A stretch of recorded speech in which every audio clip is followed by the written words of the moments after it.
Hello everyone, आज के इस वीडियो में हम लोग डिस्कस करेंगे सिंपल मेल ट्रांसफर प्रोटोकॉल, जिसको हम लोग शॉर्ट में SMTP कहते हैं। सिंपल मेल ट्रांसफर प्रोटोकॉल को हम लोग क्यों यूज करते हैं, क्या इसके फीचर है और ये कैसे वर्क करता है, उसका एक ब्लॉक डायग्राम मैं आपके सामने लेकर आया हूं, उसको मैं एक्सप्लेन करूंगा।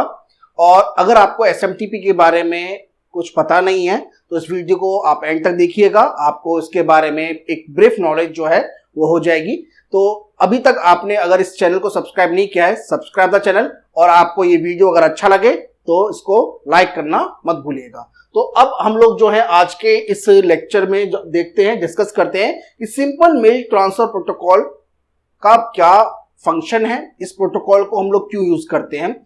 हम लोग जनरली सभी, मुझे लगता नहीं है कि कोई भी ऐसा, अब जितने भी एजुकेशन ले रहे हैं किसी के भी पास अपना ईमेल ना हो। ईमेल सभी लोग रखते हैं। ईमेल मतलब हम लोग जो है एक दूसरे को मैसेज सेंड करने के लिए, या जितने भी हम लोग फॉर्म को फिल करते हैं उसकी जितनी भी इंपॉर्टेंट जो इंफॉर्मेशंस होती हैं, अब जो है हमारी गवर्नमेंट या फिर कोई भी संस्था जो है आपके ईमेल के ऊपर ही सारे के सारे कम्युनिकेशन के जितने भी मैसेज होते हैं वो आपको सेंड होते हैं।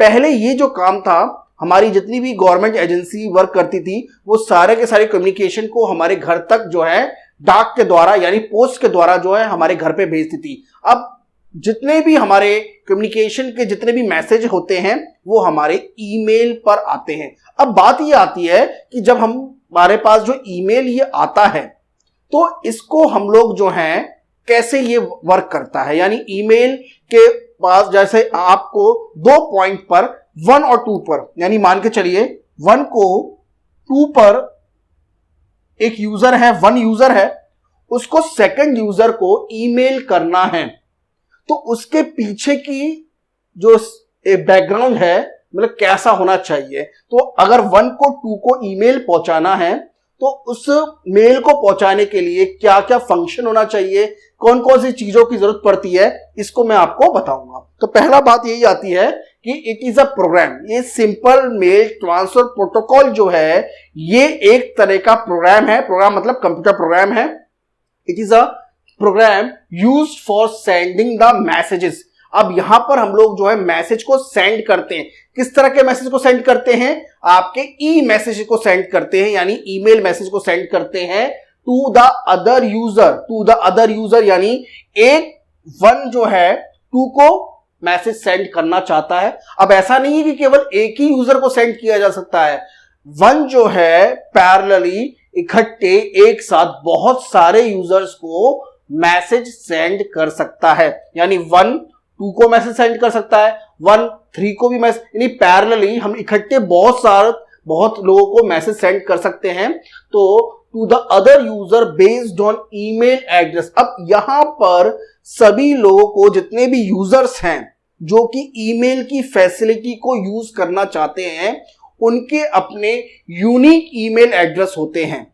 जैसे आपके पास भी एक ईमेल एड्रेस होगा xyz@gmail.com, xyz@yahoo.com। तो यहां पर xyz ये आपका यूजर नेम है, @gmail.com, और किस कंपनी के ईमेल एड्रेस को, मतलब ईमेल प्रोवाइड करने वाली कंपनी का ईमेल हम लोग यूज करते हैं वो होगा। यानी ईमेल का अपने ईमेल एड्रेस के 2 पार्ट होते हैं। एक पार्ट तो होता है यूजर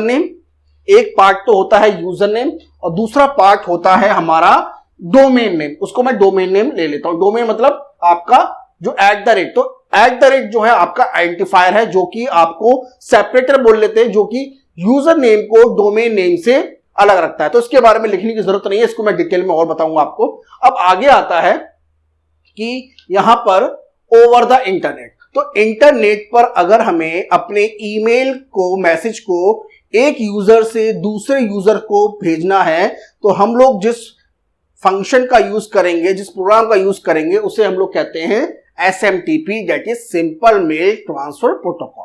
अब हम आते हैं कि ये क्या होता है। एक्चुअली में ये जो SMTP है, it is used to set up the communication rules between the server. यानी अब एक तरफ हमारा क्लाइंट होगा, दूसरी तरफ सर्वर होगा। ये क्या है ये अभी आपको थोड़ा देर में पता पड़ जाएगा।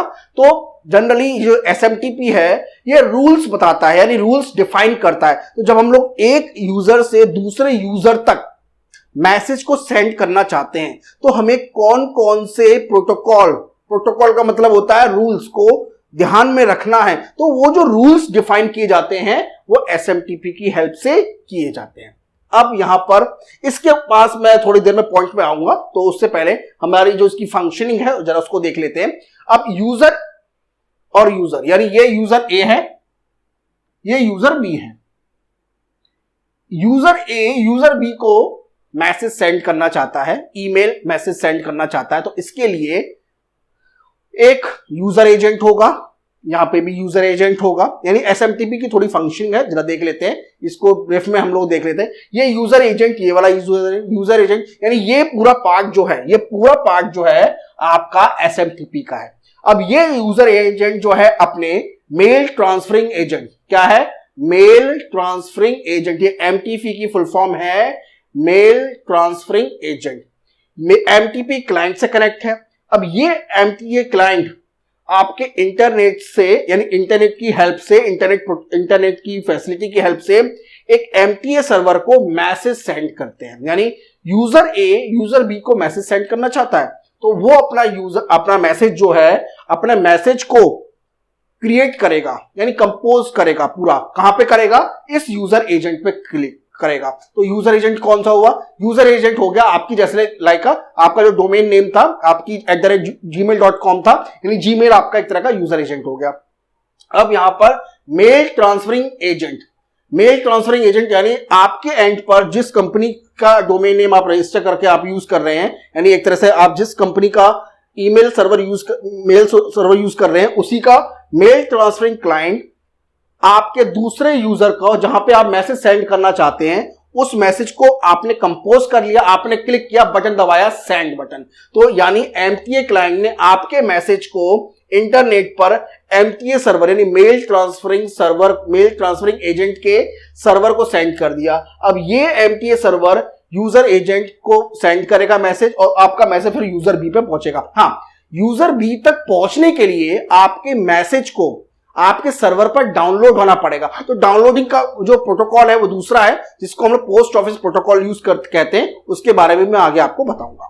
ठीक है, तो अब इसमें SMTP जो है, यानी कुल मिलाकर 1 को अगर सेकंड को मैसेज सेंड करना है तो उसका अपना एक यूजर एजेंट होगा, इसका अपना एक यूजर एजेंट होगा, और इसका अपना एक MTA क्लाइंट होगा। फिर इसका भी अपना एक यूजर एजेंट होगा, और इसका एक MTA सर्वर होगा, एक MTA सर्वर होगा या MTA क्लाइंट होगा, मान के चलते हैं। अब ये MTA इस MTA को अपने मैसेज को सेंड करेगा इंटरनेट में, मान के चलते हैं ये इंटरनेट जो है वो है एक्चुअली में। तो ये MTA आपके मैसेज को आप उसके यूजर एजेंट तक पहुंचाएगा, और वो यूजर एजेंट जो है आप तक आपके मैसेज को पहुंचाएगा। तो कुल मिलाकर जब हम लोग जो है इस तरह के मैसेज को सेंड करते हैं तो उसके पीछे की जो बैकग्राउंड है वो इस तरह का होता है। और फर्दर हम लोग जो है इंटरनेट को फर्दर 2 पार्ट्स में डिवाइड कर सकते हैं। इसको फर्दर हम लोग MTA में फर्दर डिवाइड कर सकते हैं, जो कि इतना ज्यादा जरूरी नहीं है। तो अब देखिए, ये जो मेल क्लाइंट है, यानी मेल क्लाइंट जो है आपके मैसेज को, ये जो मेल क्लाइंट है आपके मैसेज को पूरा होने के बाद, कंपोज होने के बाद, कंप्लीट होने के बाद इस MTA सर्वर को सेंड करेगा। यानी अब ये जो MTA क्लाइंट मैसेज को सेंड करेगा वो यूज करेगा TCP का पोर्ट नंबर 25। ये पेपर में आ चुका है, इसलिए मैं आपको बता रहा हूं। So the mail client submits the complete email to the SMTP server, that is your SMTP server. यानी पूरा पार्ट जो है ये SMTP का है, ये पूरा पार्ट जो है ये SMTP का है। यूजर एजेंट भी इसमें आ जाते हैं। तो the email client submit the complete email to the SMTP server by using the TCP port number 25. By using the TCP port number 25, याद रखिएगा। तो TCP का कौन सा पोर्ट नंबर यूज करता है SMTP? That is your port number 25. Okay, तो ये इसकी फंक्शनिंग है। ये SMTP का कंप्लीट लेक्चर है, क्योंकि इससे ज्यादा जानने की जरूरी नहीं है। इतना अगर आपको आता है then it's well and good. Okay, तो अब ये जो है आपका सिंपल मेल ट्रांसफर प्रोटोकॉल को मैंने आपको डिस्कस कर दिया। अगर फिर भी आपको इसमें कोई प्रॉब्लम आती है तो आप मुझे कमेंट करके बताइएगा, I will definitely reply you. और इसके जितने भी इसका हमसे हमारी तरफ से जो सुझाव होगा हम जरूर आपको देंगे। ओके, तो स्टूडेंट्स, अगर अभी तक आपने इस चैनल को सब्सक्राइब नहीं किया है, subscribe the channel and don't forget to like this lecture. अब हम लोग जो है नेक्स्ट लेक्चर में एक नए टॉपिक के साथ आपसे मिलते हैं। Okay, so thank you very much, thanks a lot.